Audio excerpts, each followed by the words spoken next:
All right. Once again, good morning, everyone, and welcome to our Writing Technical Proposals webinar, Part 1. Just a heads up that we'll be video recording this session, and it will be emailed to you along with the slides within the next day. We'll also join our archive of webinar resources on our website at norcalptac.org/webinars. If you would, we're going to have a Q&A time at the end. Go ahead and save your questions until then, or you can enter them into the chat window. So thanks again for joining.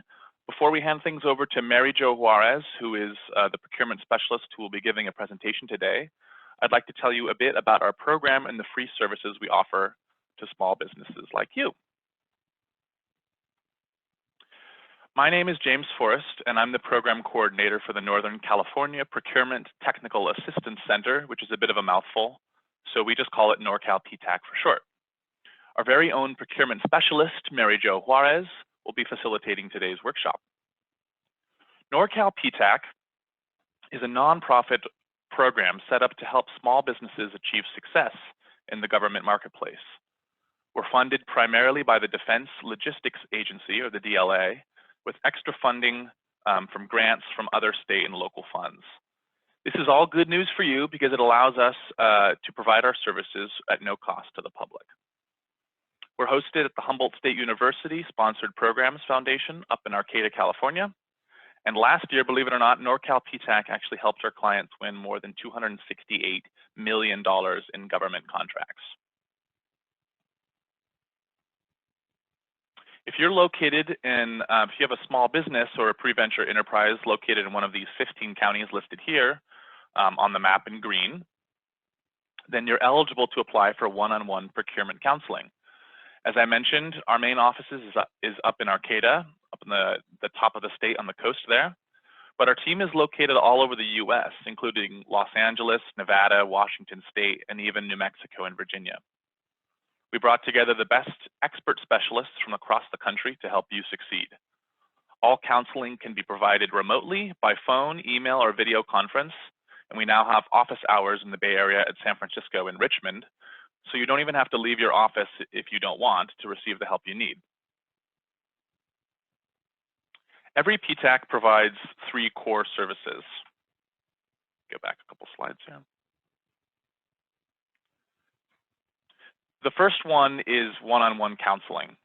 Procurement specialists like Mary Jo here at any PTAC can help you individually with SAM registrations, getting a DUNS number, any of the government certifications, crafting capability statements, GSA schedules, getting your company cybersecurity compliant, and really any other government contracting topics. We can help you understand where your business fits in the government marketplace and how to market yourself. We also have a paid subscription for a program that aggregates all federal, state, local, and school district purchases, so we can provide custom reports to our clients at no cost to help you determine who is buying what you're selling and how to help you target your marketing. The second service we offer is regular in-person and virtual workshops like this one on government contracting topics. These webinars and workshops are always free, and unlike our other services, they're open to anyone regardless of location or client status. Check out our website at norcalptac.org/calendar to find more upcoming events. And third, we can set our clients up with a free bid matching service with daily access to federal, state, local, and even prime contractor opportunities. With this tool, you'll be notified when a bid request is posted that matches your desired criteria, so you can stay on top of the opportunities available to you. To apply for Norcal PTAC services, visit norcalptac.org and click on the Apply Now button on the page banner. Create a profile, fill out steps 1 through 7, and hit Save. Then you'll be contacted by email, typically within 2 business days, and assigned to a procurement specialist if you are accepted. As a note, if you've ever worked with a Small Business Development Center, or SBDC, in the northern region before, since we share an application portal with them, you'll likely need to email us at info@norcalptac.org, also on the bottom there, and we'll send you a specialized link to apply. From the registration list, it looks like some of you are joining from somewhere outside of our service area, which is perfectly fine, but we just want you to be aware that we're only one of 94 PTACs nationwide, including several others in California. All PTACs provide similar services within different geographic regions. So if you're not located in one of those 15 counties I showed before, we encourage you to look up your local PTAC and reach out to them for counseling services. We've got links on here, but you can also simply search Find a PTAC in your web browser, and it should be the first option. We also partner with SBDCs, Small Business Development Centers, who provide more general business assistance, like help getting access to loans. So feel free to contact us at the phone number or email address on the banner below if you need help registering to be a Norcal PTAC client or help finding the nearest PTAC to you. So a little bit of housekeeping here. To prevent noise interference, you are all started off muted during today's webinar. But if you have any questions during the presentation, there is a chat feature. Please enter your questions into the chat window and make sure to select To Everyone as your recipients. We'll answer those questions during the Q&A at the end. Also feel free to unmute yourself once we reach the Q&A, but not before then, please. And then you can actually ask the question to everyone and we can hear your voice. As another note, please keep your video off during the presentation so we can all focus on the slides. All right, with that, I'm going to turn it over to our Norcal PTAC Procurement Specialist, Mary Jo Juarez, for the main presentation. Thank you so much, Mary Jo. Appreciate that. Oops, let me get it right. Okay, so before we begin our main presentation here, I just need to share this disclosure with you that the information provided herein is accurate to the best of my ability at this presentation. Some or all the provisions mentioned herein could or may be changed by the current administration with or without prior notice. So I'm going to share with you a little bit of my background so you know where this presentation is coming from. I retired from the federal government after over 30 years with them. My last 20 years, I was a contracting officer with the Navy. At the end of my career, toward the end, I became the deputy for small business for that branch of the Navy that I was working with. And that's where my passion became clear. I love working with small businesses. I love helping you to be successful in obtaining contracts and performing them well so you can get more contracts. What I really like about being retired is I can share things with you now that I was not able to share with you during my time that I was working with the government. And the reason for that is because we had to be always extremely careful and cognizant that everybody that we talked to received the same information from us. So there was just some basic information I could share with you if you came up and talked to me at that particular time.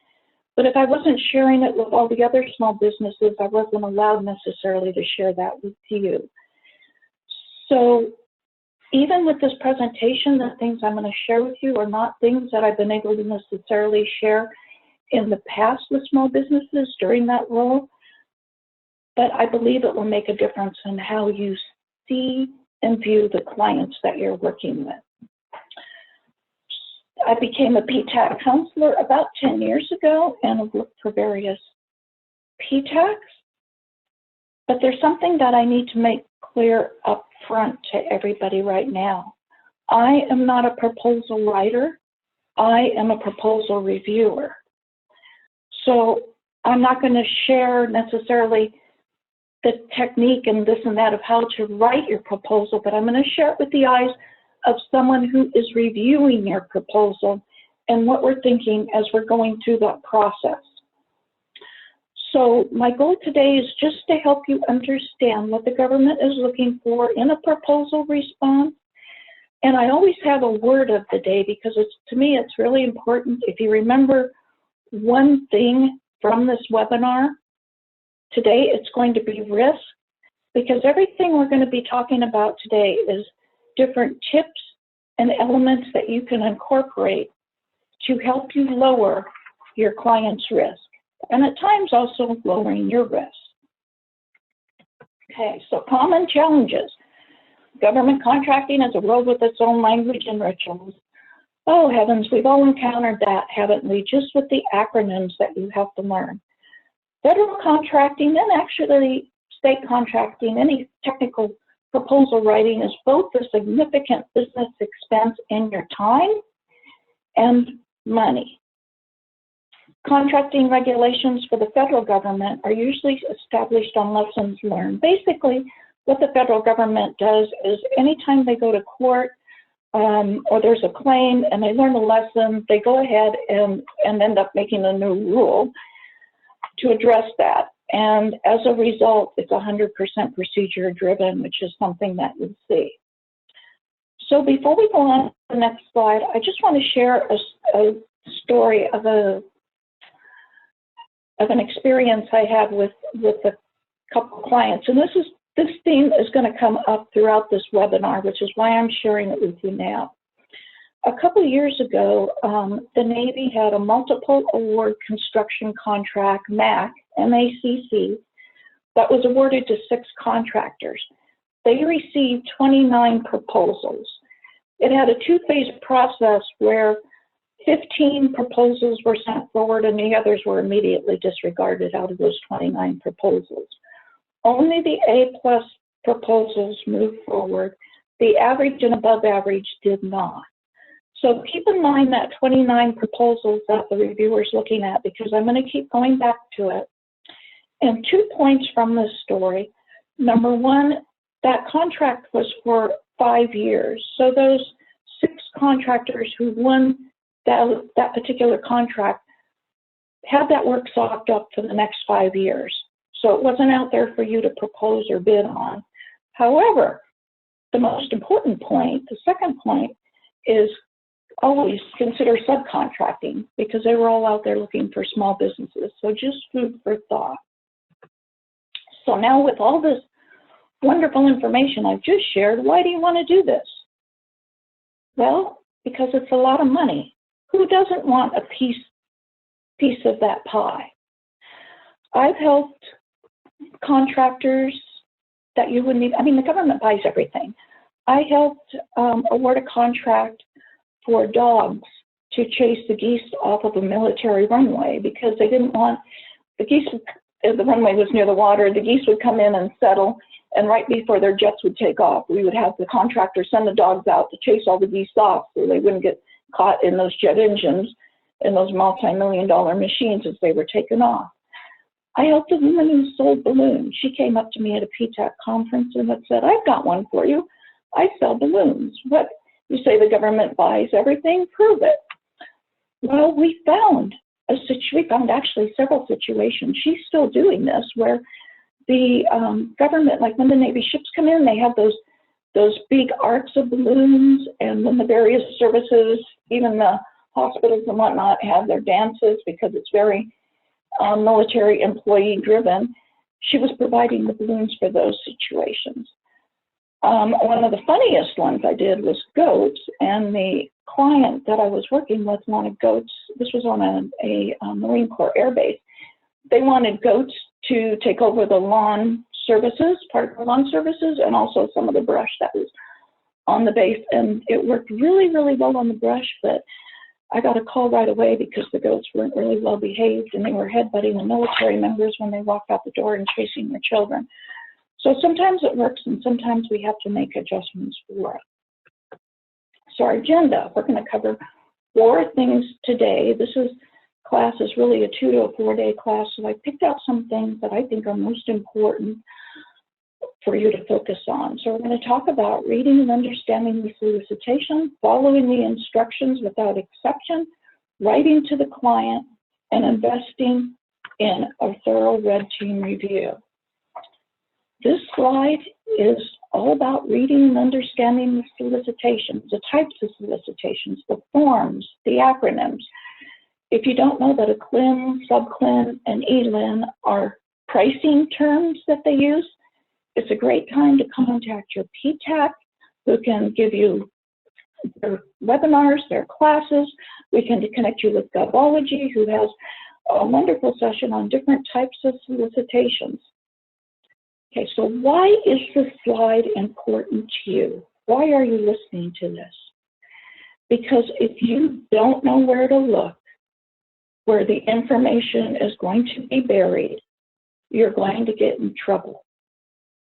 The government whether it's state, local, is like any other organization, and it's run by humans. And sometimes the critical information you need might be buried in a solicitation, and it can take you under if you don't know where to look and what you're looking for.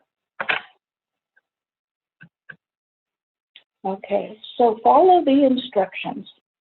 Basically, the format for your technical proposal is pretty much the same as far as the mechanics of it go as what you would present for any reader.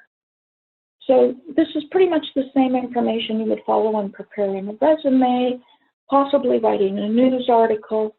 What you want to focus on is what the reader wants to hear, not what you want to say. Because if you can't follow the instructions, as a reviewer, I'm thinking, how are you going to be able to follow the contract and deliver to me on time? So make it as easy as possible for the reader, and these are some suggestions for doing that. Be visually appealing and indestructible. The second one, the only time I'll ever tell you to mirror back what the government is doing is when you're setting up the tabs, the paragraph, and the task numbers. That way, the reviewer has spent a lot of time going over the request for proposal that they sent out, the RFP, and their mind is thinking in that format. So if you set up your technical proposal to mirror that format, not the words, but that format, it's going to help the reader tremendously. Mark every page, keep the elements short and to the point, never exceed the page numbers. Okay, so if the requirement asks you to send in 25 pages and you send in 26, what happens is before the review team even gets that proposal, the extra pages are taken off and shredded because they asked for 25 pages and that's all that they're going to read. Avoid narrative, and we're going to do an exercise on this one in a minute so you can just get a visual of this. Bulletize whenever possible. Never mirror the requirement back. Qualify and quantify every requirement. We'll do a bit on this and more on our next webinar in March. Don't make assumptions for the reader. And this one, I'm going to mention it. I don't think it's not a deal breaker by any means, but just something to think about. You might want to play around with it, breaking the flow of document into the columns for ease of reading. Sometimes that works and sometimes that just doesn't work, but it's just there in case you want to revisit it one day. Now, again, your whole purpose of this is you want to present everything to the reader. You don't want them to have to hunt for it, and you don't want them to have to do a lot of work for it. You want everything to just be visually there where they can see it, because that also demonstrates to the reader that you have a grasp of the general concept of the contract. More suggestions. Think back where I was talking about at the beginning about 29 proposals. So what happens is there's a review team that's seated in a room, usually with no windows, because they don't want people looking in and by chance seeing what's on somebody's proposal. And they're going through 29 proposals. So anything you can do to set your proposal ahead, that's within the restrictions of the RFP or request for proposal, are going to make it easier on the reader and your information will be there. So use the bold headings, italics, borders, color, whatever to cut the monotony. Use whatever font they specify, and if not, don't use a fancy one, use a plain one. Usually they don't want it any smaller than 12 point. Consistency is important. Adding images, that's completely up to you. Remember that your proposal in its own way is marketing your company. So as a marketing tool, you want to include your logo if you have one, or use the same company name throughout the proposal. Okay. You need to be a great candidate. no matter how much experience you have, if you can't get the paperwork right, you're not going to get the work.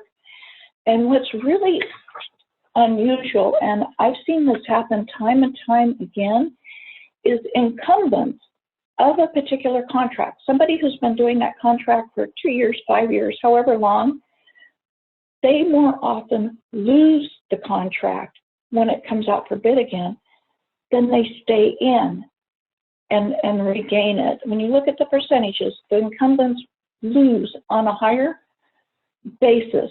It's easier for them to lose than it is necessarily for you to get a new contract. And the reason for that is because they have been living it and they know so much information and they make assumptions that the government knows and what they can do, but the government can't evaluate their proposal based on what the government knows. The government can only evaluate the incumbent's proposal based on what they write.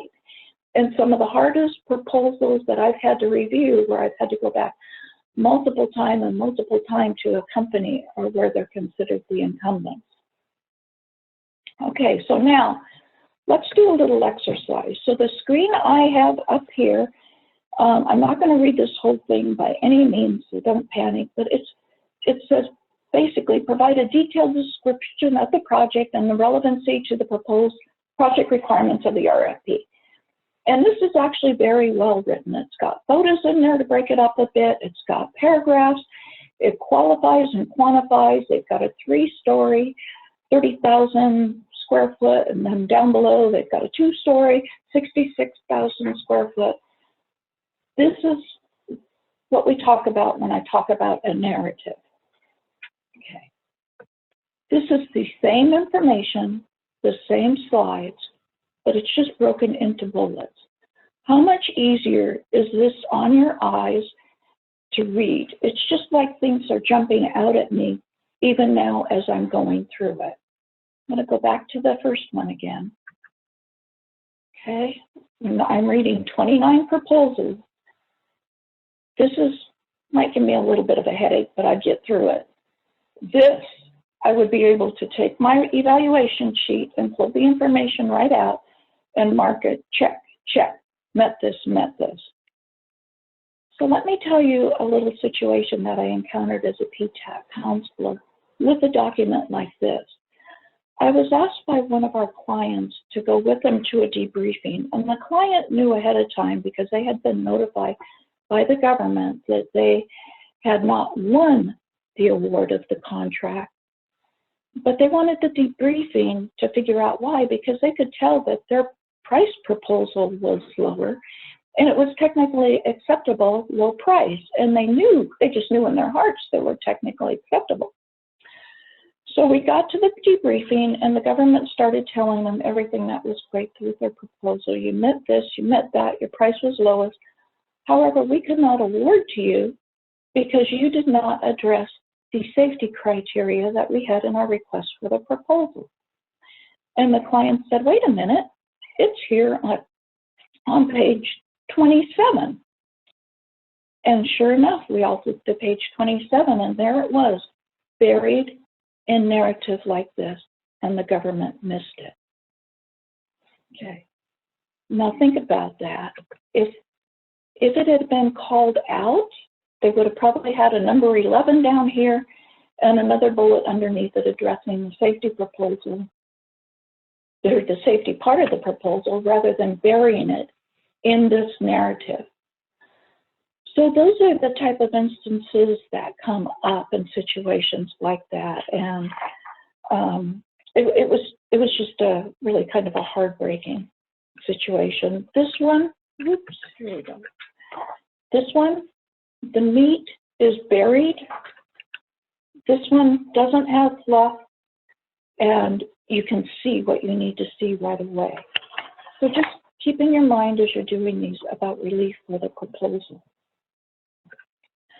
Now we're going to do another little exercise because this is probably the best way to illustrate writing to the client. Okay, so the client in this case is a construction branch of the military. And this is an actual technical proposal requirement. And once again, I'm not going to read this out loud to you, but I'm just going to kind of read a few important parts. So 6.1.1.1 says provide a brief but concise written summary of the organization and approach to management. The narrative shall address both the approach to managing the project included and the approach to managing multiple projects. Okay, wonderful. 6.1.1.2 organizational chart states include a simple organizational chart illustrating the lines of communication, the key personnel, clearly depicting the names. Okay, this is our requirement we're looking at.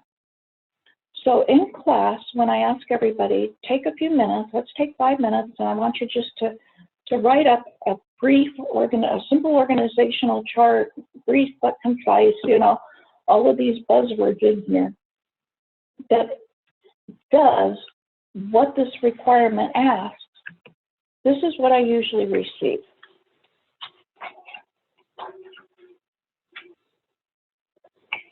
And this is normal. There's nothing wrong with this. You can see at the top that there are 2 companies involved, Anderson Hill Construction and John Hill Works. It goes down, it shows you the project manager, the design advisor. It's simple, it's brief, it's concise. This is what's normal. This is what most companies show the client. This is what the client wants to see. Now, when I'm in a class, everybody's usually dropping their head to the table, and I probably heard a little bit of a gasp out there from everybody, but I'm going to walk through with you on this and show you that it contains depth. It can be used for any industry. It doesn't have to be this much, but you're still going to be able to make it a little bit more supporting of what you're showing. You know, a picture is worth a million words. And by doing, if you ever have to do an organization chart, let's just walk through this briefly to show you how you can do this to benefit your company. So again, at the very top, there are 2 companies, Anderson Hill Construction and Pearson Enterprises. The difference is each company has shown who they have in their back pocket that can help them. And this doesn't, in this particular case, it was construction, so they've got, like Anderson Hill has got ready mix, so they've got equipment. It doesn't even necessarily need to be, you know, the same family name. This is just an example here. But it shows that the client was thinking about the requirements that were in the RFP, what the scope of work involves, and they've got some backing to make this work. And then the arrows go down where it becomes a joint venture. And from the joint venture, it breaks out into the quality control and the design control, which are all mentioned, I believe, in that paragraph somewhere, and the manager.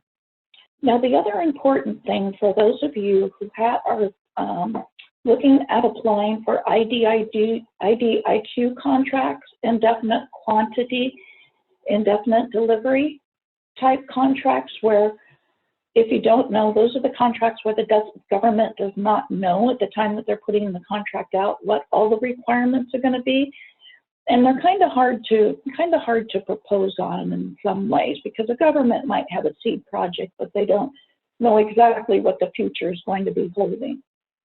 So at the bottom on the right-hand side, where it says task order, superintendent, designer to be selected, construction subcontractor, for those type of contracts, this shows that you have thought about what could be happening in the future. You don't know if the work's going to be electrical. You don't know if the work's going to be concrete. You don't know if the work's going to be roofing, and it doesn't matter. It shows that you put some thought into it. You can't fill out the blocks completely, but you can show that you thought about it. What usually throws people off when we go back here to the requirement is that first sentence under 6.1.1.2, include a simple organizational chart. And remember, simple is all in the definition. So today, just trying to show you the differences and how simple can be to one person and simple can be to another. will hopefully help you take away some tips that you can use. And again, if you need help in putting one of these together, you can get a hold of your PTAC. We're more than happy to help you with this type of situation. Okay. So let's talk for a few minutes about a red team review. So the blue team in a large business or a bigger small business, a blue team usually does a technical proposal. The green team does a price proposal, the red team is an independent review, and the white team approves and signs. So in a small business, you're usually all of these. You're the one who does the technical proposal, you do the price, you might review it, and you also approve and sign it.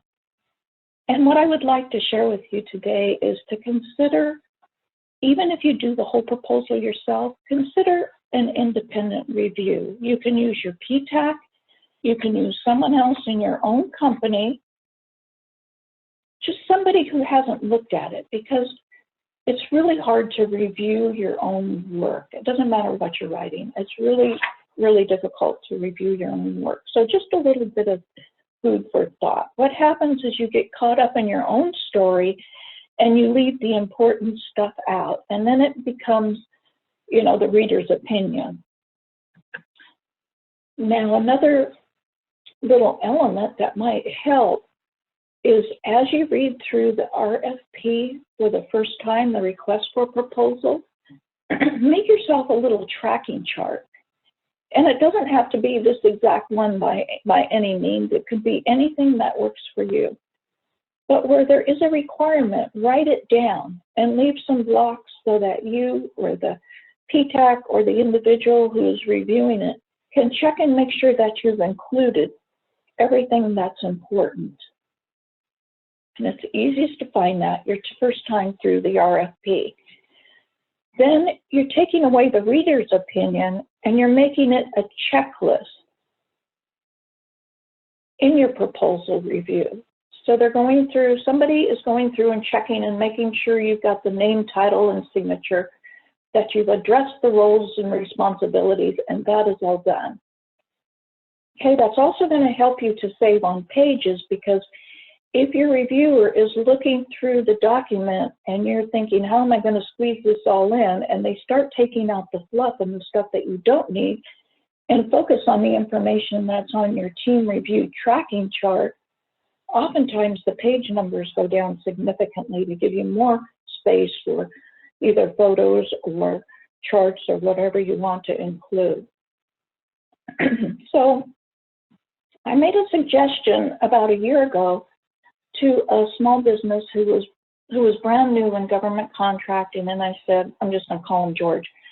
George, you've really got to sit down and you need to, here, I just drew a little chart, you know, on a piece of paper, and I said, go through the proposal and come, or not the proposal, the RFP, and come up with everything that you see is really important. Because when I was reviewing your RFP, I noticed that you had to go to a sole source for the material for whatever it was he was building at the time. There was only one company in the southern part of the United States that had that particular material available for whatever component he was building. And he would need to contact them to get not only a price, but to make sure that the material would be available. And he said, oh, thank you so much for the help. And then I did not see George again until after he got the award. And he came into me and he said, Mary Jo, you know what you talked about? And I said, yes, how did it go? And he goes, I got the award. And I said, well, that's great news. And he goes, no, it's not. He goes, I didn't follow through. I didn't do the tracking, and I forgot to get a hold of that company down in Mississippi. And now they're telling me that I don't have a document that honors a price, and they can't deliver when the client is expecting the material. What ended up happening to him is the government told him that he would have to pay the difference between the amount of money he proposed and the next low bidder. He would have to, his company would have to cover that difference for them. So just, you know, again, it's a thought process to understand how the people who are reviewing this for you are thinking, and what safeguards you can put into place to protect yourself and your company.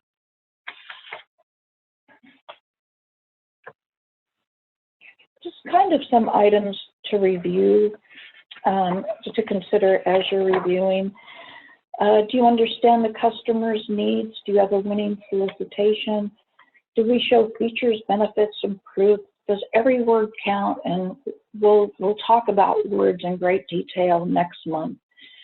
Do we have a clear approach? Are we compliant with the RFP? Are we boring and tiring to the right reader's eyes? Do we describe our approach? Even more important, do you stay with your approach? Because again, what happens is readers can see when a client goes off tangent. It's pretty easy to see as you're reviewing these type of things, and you're taking the reader a place that they don't need to go and that they can evaluate. So your approach and sticking to your approach is super important. If you have areas where you can address problems you've encountered and solved, and in March we'll talk more about that also. It's just food for thought for you here. Do we address the requirements of the evaluation criteria? Are we mindful, confident, and amazing in presenting our proposal? And the hardest part of that, again, is being mindful and staying on track with what the RFP requirements are. So I wanted to make sure we had plenty of time for questions. Our next webinar is March 18th. Here's the link where you can go to register. We're going to talk more about the red team review. We're going to go through and discuss, we won't go through every single word, but I've got a session for you on 100 words to avoid, which is going to help you recognize and avoiding the fluff and get to the guts of what you need to say. We're going to talk about evaluating your writing, and we're also going to talk about some steps that you can take now to prepare some documents ahead of time, because a lot of the evaluation criteria tends to be set by the FAR that the federal government in particular goes by, and so there's some of that you can start pulling documents together now and be able to use it time after time again. So we'll go through some of those, and our words next month will be qualify and quantify. And I'm going to turn this back over to James. Thanks, Mary Jo. That was very informative, so thank you so much for presenting on this topic.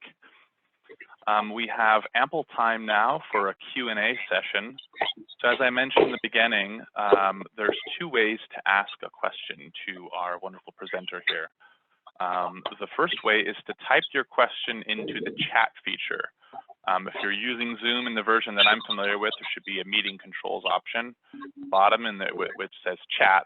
If you click on that, there should pop up a window that says to, and you can select different participants. You're going to want to select everyone, so don't just message me directly, although you're welcome to do that.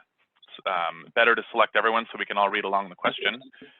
And don't be shy. The second way to do it is to unmute yourself. As long as you're orderly and polite about it, go ahead and go into your Zoom participants options. Next to your name, there's a unmute button, and you can click unmute and then go ahead and speak your question in clear tones, and Mary Jo should be able to respond. So with no further ado, go ahead and send any questions or ask any questions that you'd like.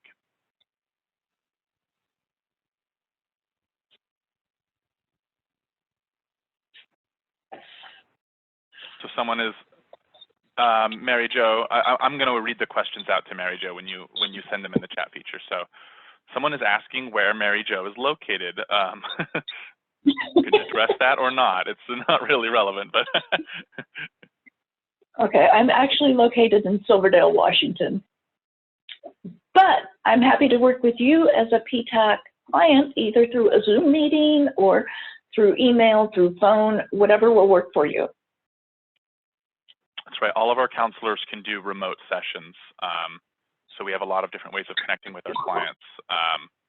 And one of the great things about Norcal PTAC is that we've searched the entire United States for the best procurement specialists with the best experience who are most suited to help your small business succeed. And the other great thing, James, is that I think we're all planning to be together. Is it in May? At one of our events. Yeah, we'll talk about our upcoming events. Let's see if I can. Yeah, on May 29th, we're going to have the NorCal Procurement Expo, and we also have a matchmaker before then on April 2nd. I'll go over these at the end of our Q&A if you'd like. Actually, I might as well go over them now in case folks are wanting to log off. So we have an ongoing series of webinars and workshops that we're always working on putting together. The next one coming up is let's see. We have a webinar on building relationships with prime contractors on March 5th. We have a webinar on how to prepare for a matchmaking event, which is particularly relevant because we have one coming up, and that's on March 24th. Then we have a webinar on a power pitch, how to make a great first impression. That's sort of your elevator speech. That's the next day on the 25th of March. And then, as I mentioned, our big matchmaker is in Santa Rosa on April 2nd, which you can register for on Eventbrite. You can find it on our webpage. And then our big NorCal Procurement Expo is on May 29th down in San Ramon, California, near the Bay Area. So all of these are available on our website. They all cost nothing. So go to norcalptac.org and click on our center calendar, and you can find the details for all of these. All right, I'll get to the questions here. Someone asks, when an RFP specifies page margins, do the margins include or exclude headers and footers? That is a really good question, and I would have to take a look at the language that's in the RFP because it could be either. All right. Let's see. Does the RFP pertain to your business plan? Also, does the business plan help with assistance from the government as far as grants? Okay, I can answer the first part of that, James. The RFP, it depends upon what's in your business plan. If they ask for a management plan or they ask for the structure of your business, it could have some information that would be in your business plan that you would pull from that, but it depends upon, each RFP is basically individual. A lot of times they might, depending on the industry, there might be some commonalities through all of them, but I don't necessarily know that I would consider using the business plan as a basis for answering an RFP, although there might be bits and pieces of information you could pull. An RFP, the government's going to be wanting to know in your proposal how well you can do something. And that's what the questions are leading to. How well you've done it, if you've done it in the past, how well you've done it, if you've performed on time, within budget, what your expertise is, that type of thing. And so the second part of the question, does the business plan help with assistance from the government as far as grants? As far as I'm understanding, we're not covering grants in this, grant writing in this process, right, Mary Jo? Right, right. Okay. And I don't know the right. answer to that. Yeah, grant funding is quite separate from the proposal writing, so it's a different question.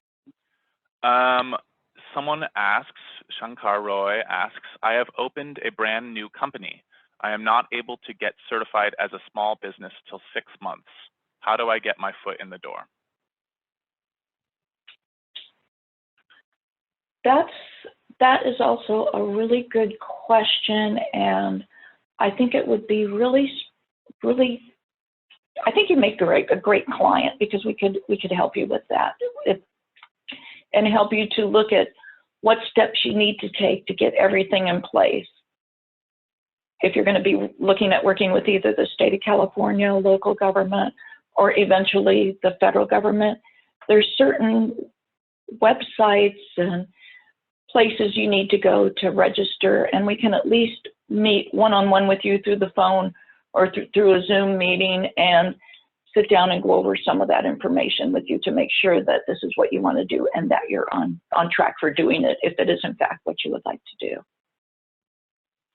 All right, thank you. Next question is, I am interested in the writing process of a project proposal.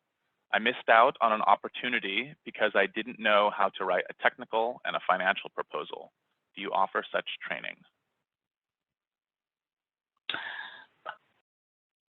And James, please correct me if I'm wrong, but I believe that we do. And actually, if you have one of those, there's two things we could do. There's two things that I do with my clients. Number one, if they're interested in learning how to respond to a technical proposal, I often ask them if they have one that they attempted to respond to previously that they did not win. And I ask them for the RFP and the proposal that they sent, and then I evaluate it as an evaluator, and then sit down with them, and we go through things that can make it stronger, make it better for the next proposal. The other option is if there is an RFP out there that you want to respond to, if you could send it to your PTAC counselor as early as you can, because we have to review that RFP too to make sure that you're complying with everything in there. So oftentimes I'm reviewing the RFP at the same time the client is. And then when the client does a draft proposal and sends it to me, I'll have reviewed it for risks and hidden factors and that type of thing also that we can share, and we kind of work on it to prepare the proposal as a response in real time. But the best way to do that is not to send a proposal to your PTAC client the day before it's due, but to use as much time as you have available to get it in. And I know that sometimes they don't give you a lot of time to respond, but as much time as we as PTAC counselors can have to help you is going to make you stronger. Does that answer? Thank you. Someone mentioned that the Eventbrite page says that the relationships with prime contractors webinar has sales ended. I'll look into that and see if sales are actually ended or if that's on purpose or not. You can also email me at info@norcalptac.org at the bottom of the page there if you're curious about any of our events. Someone says, I have a question, I would like to speak it out. You are very welcome to unmute yourself. Thank you. Thank you. This is Ravi here. So we run a consulting company, and IT consulting company. So the bids that come out include some forms. Like I'll give you an example. It could be, the form would be about the work experience of the consultant that we want to propose. And it's all in PDF. So I have a couple of questions regarding that. First question is that when we have to input information, in the past, what we've done is we've converted that to a Word document, the form, recreated that form in a Word document, filled in the information, and then reconverted back to PDF. Is that the right way to do, or should we use a Adobe Reader and go ahead and fill in the form? James, I might need your help on this one, but my understanding is when you do it the way you're doing it, where you're putting it in PDF, doesn't that protect you from having anybody to change it?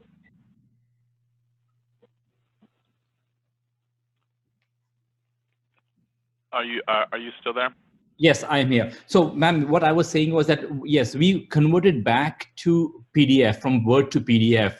So would you suggest that we don't go towards the conversion to Word and back to PDF, and just stick to PDF version itself? I would really, next time you have one with those, you have an RFP with those words, I'd really like to look at it, because I'm always going to tell you to do whatever the RFP tells you to do. Okay, sure. But I understand also that PDF, unless I'm wrong, I understand that PDF will protect your document from anybody going in and changing it, which is important also. So, okay, I'd be happy to look at the words with you to see. Yeah, I think I will take a one-on-one session with you, ma'am. That'll be more. Yeah. Clear. Thank you. Yeah. or with your PTAC counselor or whatever will work. Yes, definitely. Thank you so much. All right. We have another question here. Someone is asking, is there any literature you could recommend on how to write proposals?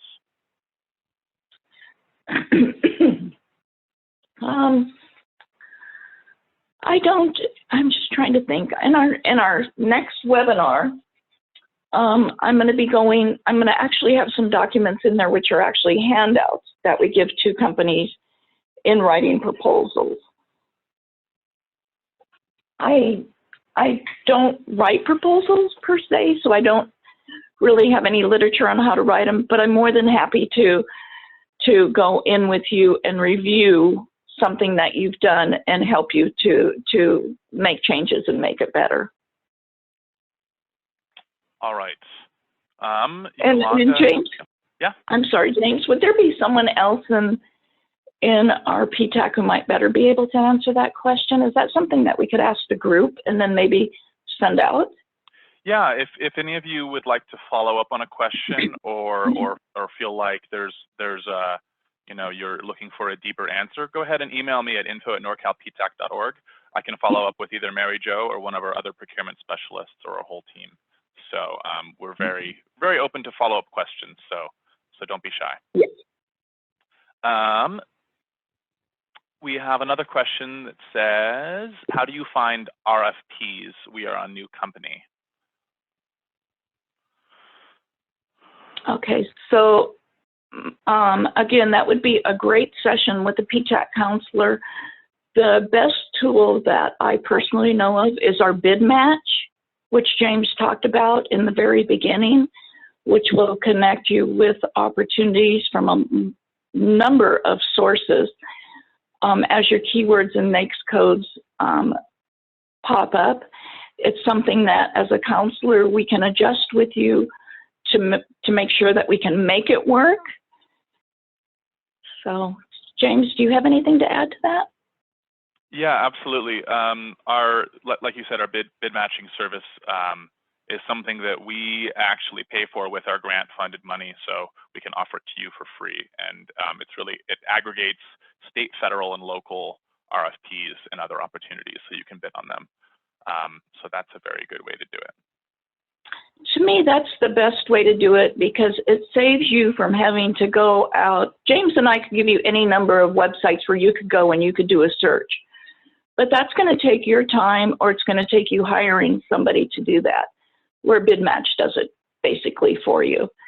The only thing with Bid Match is if it's not working as you want it, you need to get back to us and let us work with you to adjust it to make sure that it is a tool that you can use. All right. Have we already, Shalena says, I have a few questions. Can I speak out? You are welcome to unmute yourself and speak. I haven't already addressed that. Hello. Hi. Hello. Hi. I'm actually, I went on the website and just signed up for a bunch of webinars because I want to learn as much as I can. I haven't started my business, but I'm writing everything out and stuff like that. And I want to know who this webinar is for. Is it for all small businesses or for just businesses wanting to send technical proposals to the government? So you mean this webinar specifically, or you mean part 2? This webinar and part 2. So this is specifically for writing technical proposals, but if it's something you're looking to get into in the future, then that's definitely, you can take notes and you can save our slides in this video recording for future reference. And we have a wide variety of events and webinars, and we accept clients who haven't established their small business yet. Because we find that getting advice on whether you should set government contracting as one of your main goals for revenue, that's helpful at any stage. And many of the tips, if you do decide to go into government contracting, many of the tips we offer are useful at any stage, especially if you're inclined to be taking notes. All right. Does that answer your question? Yes, that does answer my question. I have one more question actually. Sure. What is a matchmaking event? A matchmaking event is you're going to sign up and indicate what your business sells, and then we will match you. If your business is eligible, we're going to match you with agencies who may be looking to buy what you sell, and you'll have a series of very short one-on-one meetings. Okay, thank you for answering my questions. All right, absolutely. Have a good day. You too. Okay. Busy day and I have to leave for another meeting. Just want to ask to be included in any follow-up comms. Thank you so much for your time. Any follow-up? All right. Not sure what exactly you mean there. We'll be sending out the slides in this video presentation. So if there's any questions that you missed, you can zoom to the end. And we have a couple thanks here. And someone asks, can we enroll into BidMatch for free? And I can go ahead and answer that. If you are a Norcal PTAC client, you can certainly enroll in BidMatch for free. And I believe that other PTACs in California and other states have similar platforms that they use as well. And my understanding of it is that they should be free. So I can't guarantee for another program because we're all independently run. But our version is free, so go ahead and contact us if you'd like, if you're interested in these services. Someone is asking, how do I get a PTAC counselor? And this is the last question we have, unless anyone wants to ask any more. The way you get in touch with a PTAC counselor is by going to our website. And you can, our website is norcalptac.org. And once you're there, you'll see a banner at the top of the web page in red that says Apply Now. If you click on that banner, it will take you to our application portal. If you create an account, just username with your email address and a password, then you will be guided through application. It has 7 steps. They're all pretty short. If there's any bit of information you aren't sure of, you don't have a DUNS number or a cage code, or you don't know your revenue, you can enter something in there as a placeholder or 0, or click I don't know, and your procurement specialist, if you're accepted, will go over that with you and help you get those bits of information together. So it's a very easy application process. Just go to our website, www.norcalptac.org, and start from there. If you need any help, you can give me a call at 707-826-3916, or give me an email at info@norcalptac.org, which are both at the bottom of these slides. Someone asks, do we have any specific webinars for import-export processes? I am not actually sure about that specific topic, but you're very welcome to go to our website. Under the resources tab on our website, we have past webinars. So we have a wide selection of the past webinars we've done in the past few years. And you can browse to see if there's a topic that's similar enough. I'm not sure about the import and export process, unfortunately.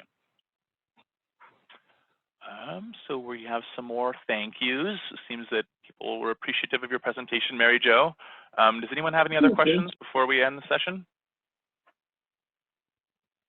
You can feel free to unmute yourself now.